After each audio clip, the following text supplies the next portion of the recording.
teman-teman, pada kesempatan kali ini kita akan mempelajari materi tentang komunikasi bisnis secara bersama-sama ya teman-teman. Mari disimak di konten kita pada hari ini. Baik, yang pertama yaitu arti dari komunikasi bisnis. Komunikasi bisnis adalah komunikasi yang digunakan dalam dunia bisnis yang mencakup berbagai macam bentuk komunikasi, baik komunikasi secara verbal maupun secara non-verbal untuk mencapai tujuan Oke, masuk di materi yang kedua atau yang selanjutnya, yaitu tujuan komunikasi bisnis. Yang pertama yaitu memberikan informasi, yang kedua membujuk atau persuasi, yang ketiga yaitu melakukan kerjasama atau kolaborasi. Yang pertama yaitu memberikan informasi. Memberikan informasi yang berkaitan dengan dunia bisnis kepada pihak lain. Sebagai contoh, seorang pemimpin suatu perusahaan membutuhkan beberapa pegawai baru yang akan ditempatkan sebagai staf administrasi di kantor-kantor cabang yang ada. Masuk di tujuan komunikasi bisnis yang kedua, yaitu membujuk atau persuasi. Tujuan kedua komunikasi bisnis adalah memberikan persuasi kepada pihak lain agar apa yang disampaikan dapat dipahami dengan baik dan benar. Hal ini sering dilakukan terutama yang berkaitan dengan negosiasi antara seseorang dengan orang lain dalam bisnis. Yang terakhir yaitu melakukan kerjasama atau kolaborasi. Tujuan ketiga dalam komunikasi bisnis adalah melakukan kolaborasi atau kerjasama bisnis antara seseorang dengan orang lain. Melalui jalinan komunikasi bisnis tersebut, seseorang dapat dengan mudah melakukan kerjasama bisnis baik dengan perusahaan domestik maupun perusahaan. Tadi sudah disampaikan tujuan dari komunikasi bisnis. Sekarang kita masuk ke bentuk dasar komunikasi, yaitu ada dua. Yang pertama adalah komunikasi verbal dan komunikasi non-verbal. Baik, selanjutnya kita akan membahas komunikasi verbal terlebih dahulu. Komunikasi verbal merupakan salah satu bentuk komunikasi yang lazim digunakan dalam dunia bisnis untuk menyampaikan pesan-pesan bisnis kepada pihak lain, baik secara tertulis maupun secara lisan. Oke, selanjutnya yaitu komunikasi nonverbal. Bentuk komunikasi yang paling mendasar dalam komunikasi bisnis adalah komunikasi nonverbal. Menurut teori antropologi, sebelum manusia menggunakan kata-kata, mereka telah menggunakan gerakan-gerakan tubuh, bahasa tubuh atau body language sebagai alat untuk berkomunikasi dengan orang lain. Selanjutnya yaitu adalah proses komunikasi. Nah, proses komunikasi di sini itu juga bisa disebut dengan unsur komunikasi. Jadi, unsur komunikasi itu ada beberapa gitu. Yang pertama yaitu adalah si penyampai pesan, lalu yang kedua yaitu pesan, yang ketiga itu si penerima pesan, lalu selanjutnya adalah efek, lalu yang terakhir yaitu umpan balik. Nah, bisa dijelaskan di sini proses komunikasi yang pertama, pengirim itu mempunyai suatu ide atau gagasan. Jadi ketika pengirim pesan itu ingin menyampaikan sesuatu, ingin menyampaikan pesan gitu, dari dia itu harus mempunyai suatu ide atau gagasan terlebih dahulu sebelum dia menyampaikan gitu. Lalu yang kedua, pengirim mengubah ide menjadi suatu pesan. Nah, ketika si penyampai pesan ini sudah mendapatkan ide, itu dia bertugas untuk membuat suatu pesan yang bertujuan untuk menyampaikan ide dalam mungkin bahasa yang diterima dengan baik gitu. Selanjutnya yaitu pengirim menyampaikan pesan.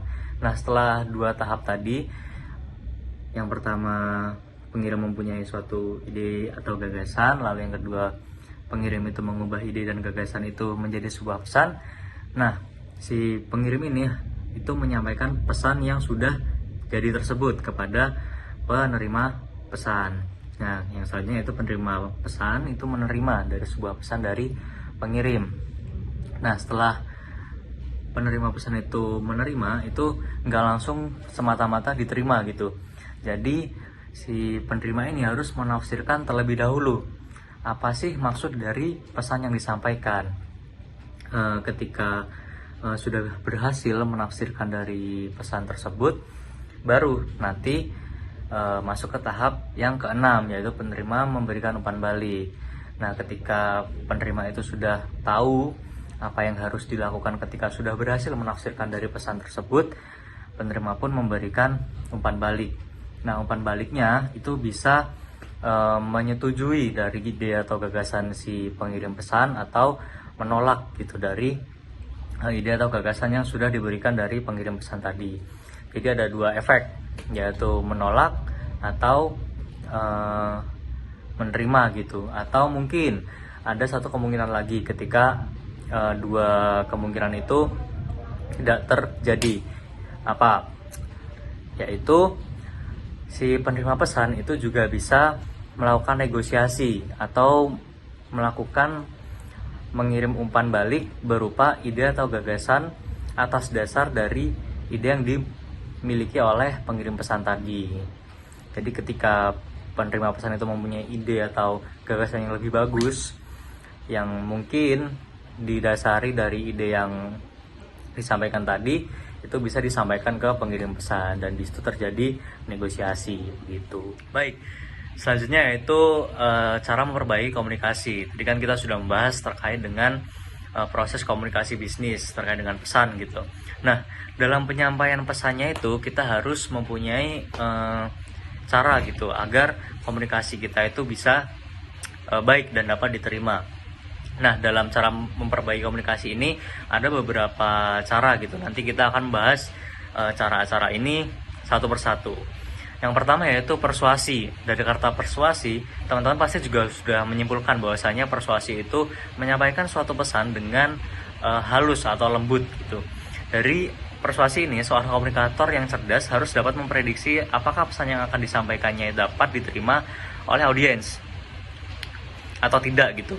Bila persuasinya tepat, audiensi akan dapat membaca dan penerima tanggapannya dengan benar. Jadi pada dasarnya cara memperbaiki komunikasi bisnis itu dengan persuasi harus dengan cara yang lembut atau cara yang halus begitu. Selanjutnya yaitu adalah ketetapan. Tadi kita sudah membahas terkait dengan bagaimana cara memperbaiki komunikasi dengan persuasi.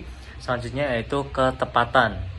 Nah, di sini dijelaskan bahwasanya agar komunikasi yang dilakukan mencapai sasaran, seorang perlu mengekspresikan suatu sesuai itu dengan apa yang ada di dalam kerangka berpikir mereka. Jadi ketepatan di sini maksudnya adalah ketika kita mempunyai ide atau gagasan, itu bagaimana caranya kita menyampaikan dengan merangkai kata itu tersampaikan dari apa yang kita miliki, itu suatu ide atau gagasan itu tersampaikan kepada audiens gitu. Jadi audiens itu mengerti apa yang dimaksud dari yang kita ucapkan. Itu yang dimaksud dengan ketepatan dalam komunikasi bisnis. Nah, di sini juga sangat penting gitu ketika audiens itu menerima pesan dari kita, itu mereka harus benar-benar tahu apa yang kita maksud dan apa yang ingin kita capai atau apa yang ingin kita menjadikan tujuan gitu. Nah, itu yang kita bahas di sini yaitu ketepatan. Oke, teman-teman, kita lanjut ya. Jadi cara-cara berkomunikasi, cara-cara untuk memperbaiki komunikasi yang selanjutnya yaitu adalah kredibilitas. Jadi kita dalam berkomunikasi, apalagi dalam berkomunikasi bisnis gitu, yang dimana kita akan berkolaborasi dan kita mungkin akan bertemu dengan tokoh-tokoh dalam suatu perusahaan. Jadi ketika kita sudah terjun dalam dunia tersebut, sebelumnya kita harus mempersiapkan bagaimana cara komunikasi yang baik. Nah, selanjutnya itu kredibilitas. Kredibilitas yang dimaksud di sini adalah bagaimana kita menumbuhkan rasa kepercayaan gitu dari apa yang kita sampaikan kepada audiens atau orang yang menerima dari pesan kita. Jadi kredibilitas di sini diartikan komunikator itu harus mempunyai suatu keyakinan bahwa substansi atau inti pesan yang ingin disampaikan kepada pihak lain itu benar-benar informasi yang akurat gitu, dan informasi yang benar-benar bisa dipertanggungjawabkan. Selain itu juga harus memastikan audiensnya adalah orang-orang yang dapat dipercaya. Nah, akurat dan dapat dipertanggungjawabkan ini kita harus menyampaikan suatu ide atau gagasan yang akurat. Itu maksudnya yang benar-benar itu bisa dilaksanakan gitu, yang tidak hanya angan-angan saja, sehingga ketika ide atau gagasan itu disampaikan kita harus percaya diri bahwasanya ketika ide atau gagasannya itu bisa disebut akurat, maka tujuan dari ide itu bisa dipertanggungjawabkan atau dilaksanakan, sehingga dari orang-orang yang menerima pesan kita atau menerima ide kita itu bisa menerima dengan baik dan percaya bahwasanya kita mampu untuk menghasilkan dan mencapai tujuan dari apa yang kita sampaikan gitu. Jadi apa yang kita sampaikan itu bukan hanya angan-angan yang mungkin kita bermaksud untuk yang penting dari audiens itu menyetujui apa yang akan kita laksanakan, padahal kita tidak mampu untuk melaksanakan apa yang kita sampaikan sendiri gitu. Nah, kedepannya itu akan berdampak buruk karena itu akan berpengaruh dengan nama baik dan kredibilitas kita sendiri. Kita akan menjadi tidak dipercaya lagi, dan orang-orang yang mungkin bekerja sama dengan kita sebelumnya itu juga tidak ingin bekerja sama lagi dengan kita karena mempunyai pengalaman buruk terhadap kita pada saat kita bekerja sama atau berkolaborasi gitu, karena tidak mampu untuk untuk merealisasikan dari tujuan dari yang kita sampaikan sendiri gitu. Selanjutnya itu adalah pengendalian. Pengendalian di sini dapat diartikan bahwasanya dalam berkomunikasi itu audiens akan memberikan suatu reaksi atau tanggapan terhadap pesan yang akan kita sampaikan atau pesan yang sudah kita sampaikan. Jadi sudah kita jelaskan tadi pada proses komunikasi, pada saat penyampaian pesan itu menyampaikan pesan dan penerima pesan itu menerima pesan, dari penerima pesan itu akan menelaah, menafsirkan dari maksud apa yang disampaikan dari pengirim pesan itu dan memberikan efek itu berupa umpan balik. Nah, umpan baliknya itu bisa berupa negatif ataupun positif. Tentunya kita sebagai komunikator itu berharap bahwasanya dari efek tersebut merupakan efek positif dari penerima pesan gitu atau audiens. Nah, dari reaksi audiens itu bergantung terhadap berhasil atau tidaknya komunikator dalam mengendalikan audiensnya. Nah, itu bisa kita kendalikan pada saat apa? Pada saat kita berkomunikasi, pada saat kita bernegosiasi kepada audiens.